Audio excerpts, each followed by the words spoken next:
Salut Prats. Salut Stan. Alors tu es le nouveau directeur, enfin le directeur tout court puisque le QG n'existait pas jusqu'à présent.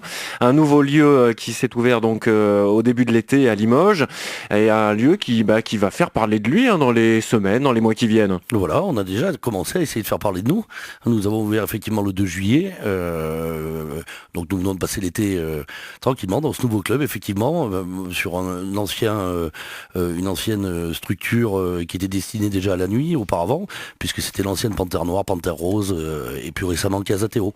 D'accord, alors le lieu a fermé il y a quelques temps, vous l'avez donc rouvert début juillet, ça demandait beaucoup de travail pour, je sais pas, pour refaire la déco, tout ça? Il y avait une infrastructure qui était déjà en place, qui était potable, on va dire, voilà, hein, qui rassemblait les éléments nécessaires au bon fonctionnement. Maintenant, nous avons apporté avec Loïc qui avait le cube avant, pour ceux qui connaissent un peu la vie, la nuit, il a tenu ça pendant 8 ans, donc il était associé dans la direction de l'établissement avec moi.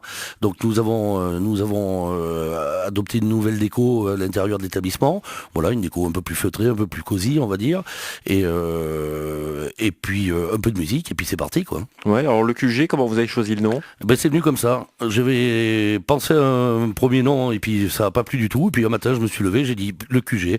Voilà, quartier général, le QG, ça me paraissait simple et puis précis. Ouais, c'est un bon lieu de rendez-vous quoi, le QG quoi. C'est un petit peu ça, oui. Ouais. L'ambiance musicale, c'est quoi? Alors l'ambiance musicale pour l'instant est généraliste, on va dire, puisqu'on a cherché, on cherche à prendre nos marques un petit peu, et l'été nous a permis justement d'évaluer un petit peu ce qu'on pouvait faire. Voilà, mais très prochainement il y aura, dès la première semaine de septembre, nous allons attaquer donc les soirées thématiques, hein, avec le mercredi les célèbres Fashion Mix qui seront de retour chez nous, puisqu'elles avaient arrêté avant l'été dans un autre lieu de nuit à Limoges. Voilà, et puis des battles DJ qui seront organisés les vendredis soirs, avec principalement des acteurs de la scène électro limougeaude, voilà, avec notamment David Smile et Cyprien Rose qui seront là le vendredi 9 septembre pour la toute première.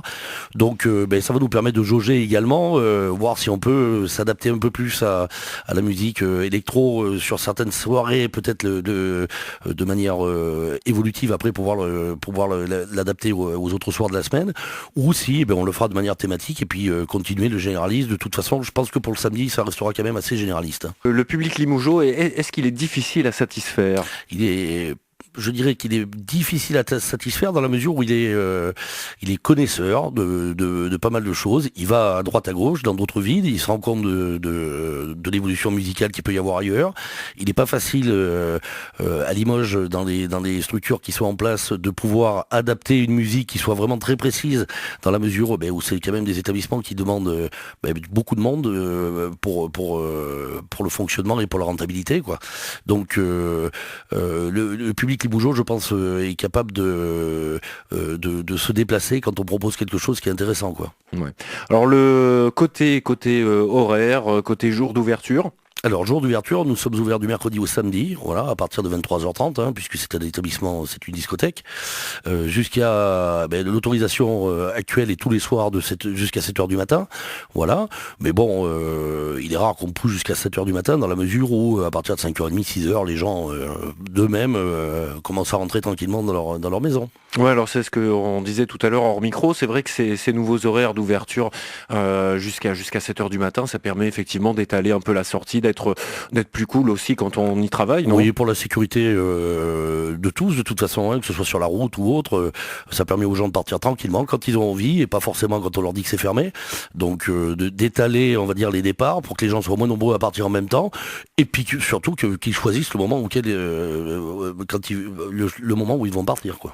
Bon, alors pour tous ceux qui connaissaient pas le Roctambule, la Panthère Rose, la Panthère Noire, qui ne savent pas où se trouve le QG, explique-nous comment on y va. Alors le QG, c'est pas dur, on va jusqu'à la mairie, on se met en face de la mairie, on prend la petite rue qui est juste à la gauche, et puis on suit tout droit, voilà, c'est derrière la mairie, donc c'est rue du Pont-Saint-Martial. Il y en a peut-être qui ont connu l'ancien CS4 aussi, puisque c'est une rue qui a été connue de pas mal de gens qui ont passé 3 jours, enfin une journée, on va dire. Et il y a une école d'infirmière, il y a un restaurant universitaire dans cette rue, voilà, juste derrière la mairie. C'est la rue qui rejoint après, quand on traverse les quais en bas, la Fompino, là où il y a la fourmi. Voilà, est-ce qu'il y a des infos qu'on peut trouver sur sur le net? Il y a des infos sur le Facebook, forcément, voilà. Et on est en train de mettre en place un site internet qui ciblera principalement les soirées à thème. Donc, on mettra des petites photos des soirées et puis les infos et les programmes à venir. Bon, ben alors les rendez-vous sont pris donc du mercredi au samedi au QG rue du Pont-Saint-Martial à Limoges, le nouveau quartier général des Limougeaux. Merci beaucoup, Prats. Merci Stan. À bientôt. À bientôt.